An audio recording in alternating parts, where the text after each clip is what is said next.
So I recently saw Videodrome, directed by David Cronenberg for the first time, and it's a film that is way ahead of its time, despite its dated practical effects and its use of 80s technology like VHS.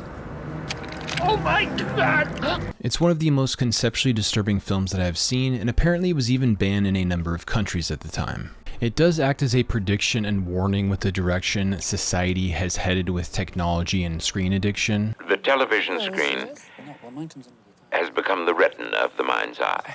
The film explores many relevant questions in the darkest ways imaginable through social commentary, allegory, and thought-provoking imagery and story. The film feels like a blend of The Matrix, The Ring, The Manchurian Candidate, and even 2001: Space Odyssey, which is a pretty wild combination. After all, there is nothing real outside our perception of reality, is there? I do think the film has a pretty big philosophical or existential impact on its viewers, even more so as time passes with the invention of smartphones, tablets, VR, and AI. The screen addiction and desensitization shown in Videodrome is more real than ever. The lines between the imaginary subjective reality on screens and the actual objective physical world are increasingly blurred by the psychological impact that technology has on humanity. So the quick synopsis is Max, played by James Woods, is president of a small, trashy TV channel looking for new, edgy TV programming to attract degenerate viewers and compete with the market. In order to survive, we have to give people something they can't get anywhere else.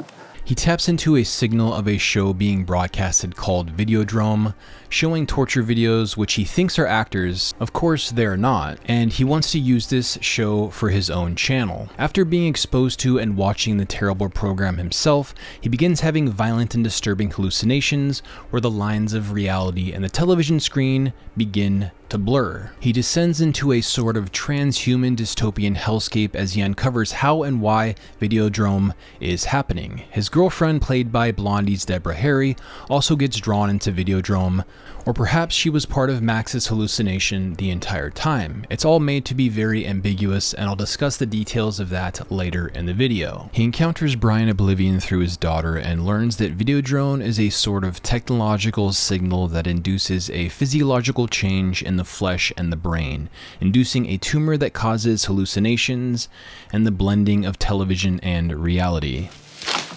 It was called Videodrome. As Max descends further into his hallucinations, he meets those responsible for the development of Videodrome, Barry Convex. Convex, of course, alluding to eyes and perception. It's revealed to Max that Barry and his grunt Harlan plan on using Videodrome as a weapon, but only on those twisted enough to tune into the trash television program. A perfect example of those doing terrible and evil things while telling themselves they are doing it for an overall good cause. But why would anybody watch?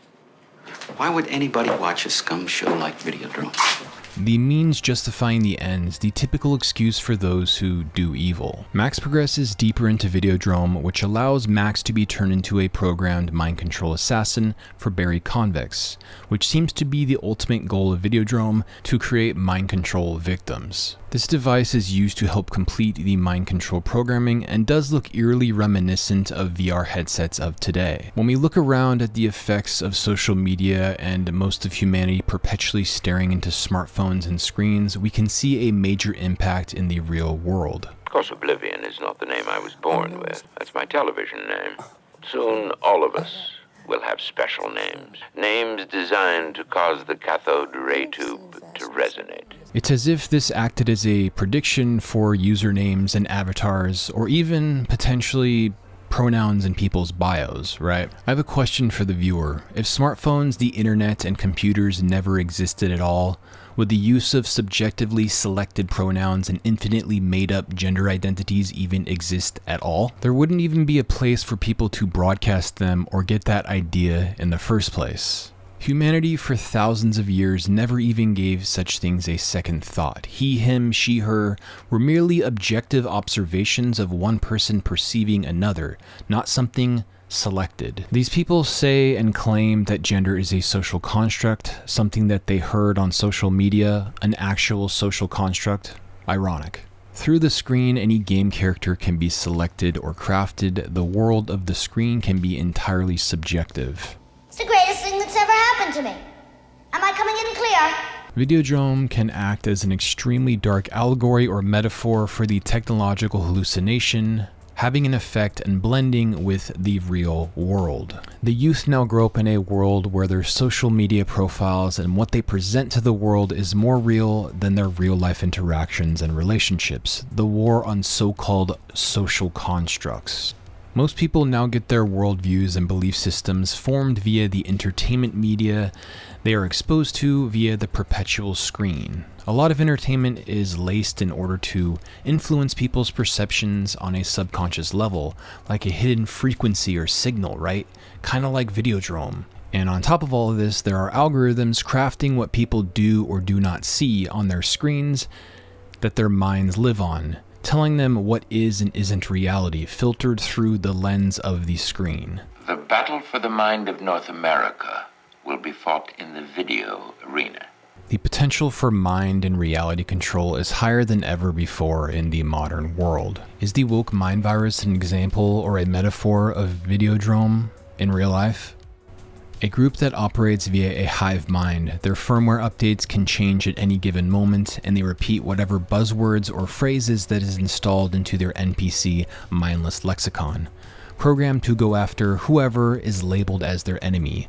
Ideological mind-controlled assassins, a collective yet technologically controlled mental illness. Not an uncontrolled, undirected little bubbling pot of flesh, but a new organ, a new part of the brain. Those most deeply affected by it developed a pathological urge to literally alter their flesh, with religious levels of fanatical conviction to where they cannot engage with or have dialogue with anyone who threatens the beliefs of the cult. And the number one way of identifying that you belong to the cult is pronouns in the bio. And without these screens, none of it would be possible. Therefore, television is reality, and reality is less than television. Pornography is another major source of desensitization that has altered humanity on a collective level. In the 80s, it was a 240p blurry analog video or a Playboy.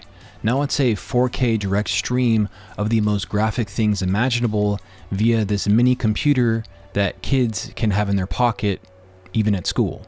How is this potentially affecting people's brain development or their internal neurochemistry? Therefore, the television screen is part of the physical structure of the brain. Brian Oblivion, who helped initially develop the technology, saw it as a stage in human evolution, a form of technological transhumanism, if you will. You've become the video word made flesh. I am the video word made flesh. The video word made flesh was clearly influenced by the Bible verse John 1:14. And the Word was made flesh and dwelt among us, a verse referring to the act of incarnation, the Word being the consciousness itself incarnating into the physical world, or man, as well as God incarnating into being a man. So the video word made flesh is like this transhuman end stage or something. It also could be just Max coping with the fact that he's been made into a mind control victim. But still, it raises the question, at what point does technology progress so far that it alters what it is to be a conscious human incarnate in the flesh? It alters the very fabric of reality that we experience with our senses.